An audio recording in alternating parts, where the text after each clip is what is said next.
sa loob ng 5 minuto.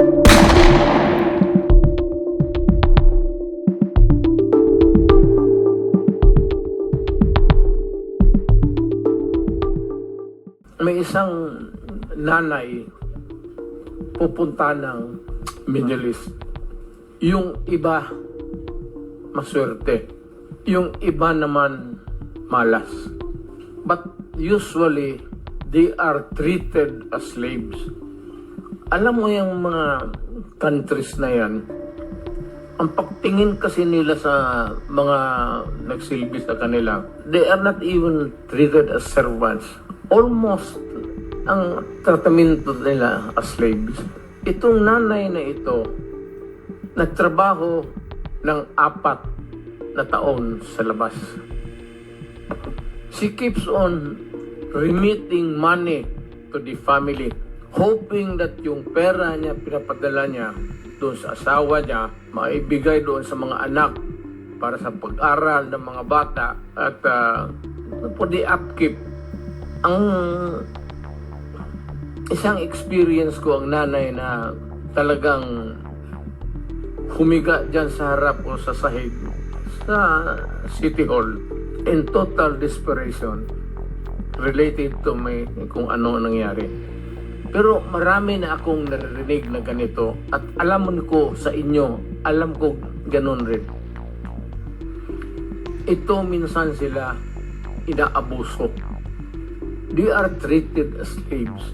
And yet, para lang mabuhay, makapagdala ng pera sa pamilya nila dito sa Pilipinas, para lang mabuhay at makapag-aral ang mga anak nila, they would endure itong mga klaseng abuso, pati na siguro rape. They would just keep silent. Sige sila padala ng pera sa mga anak nila. After 4 years, itong sabi ko, yung umiyak doon sa City Hall na humiga sa sahig. After 4 years, trabaho, pag-uwi niya, nakita niya ang anak niya, isang adik na. Hindi natapos ang eskwela, yung padala ng pera niya, yung sakripisyo niya, baliwala. Doon sa droga napunta. Yung pera na pinagpawisan niya, na inabuso siya at treated as slaves doon sa labas ng bayan natin, magpadala ng para lang pagdating dito, ang mga bata exposed sa drugs. Hindi niya makapagtapos. Makita niya pagdating dito, walang nakatapos, puro drug addict. Kaya yung outburst ko minsan, marinig ninyo dito or outside. Yun yung rage ko sa droga.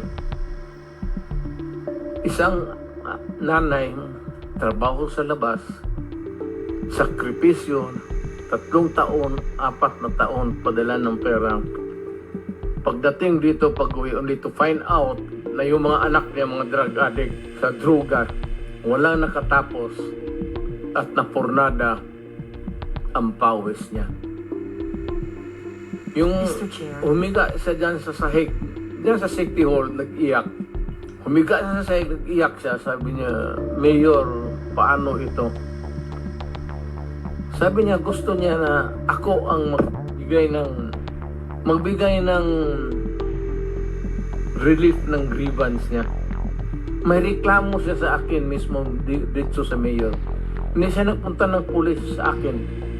Ganun sa probinsya diretso yan sa mayor. Mayor, ganito ang nangyari. So, ganun ang mga istorya na kaya yan kung bakit ako talaga mainit at nakikinig ang Pilipinas ngayon. Kayong mga turista, mainit talaga.